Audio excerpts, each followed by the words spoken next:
কি যে অবস্থা, দেশের বাল একটু ভালো না। ওরে আল্লাহ, কিরম যে কি করবো, রোজা রমজানের দিন। আল্লাহ তাকাইও। আব্বু, দে বাবা। বাবা আমার সব বন্ধুরা মার্কেট করছে, আমার কি মার্কেট করে দিবা না? হ্যাঁ বাবা, দিব তো। কবে দিবা? ওরা সবাই জানতে চাইছে আমি কি কি কিনছি। কি বলছো বাবা তুমি ওদেরকে?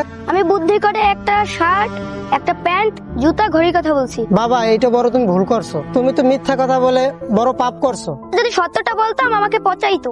ওরা যদি তোমাকে পচাইতো তাহলে তো তোমার পাপ হইতো না, বরং ওদের পাপ হইতো। এবং তুমি এখন অন্যায় পাপ দুটোটাই করছো। সরি বাবা, এমন আর কখনো হবে না, আর মিথ্যা কথা বলবো না। ঠিক আছে বাবা, এখন থেকে আর কখনো মিথ্যা কথা বলবা না, ঠিক আছে? আর এরকম করবে না। যাও এখন বাসায় দিয়ে বসো, যাও পড়তে বসো, যাও। পোলাটারে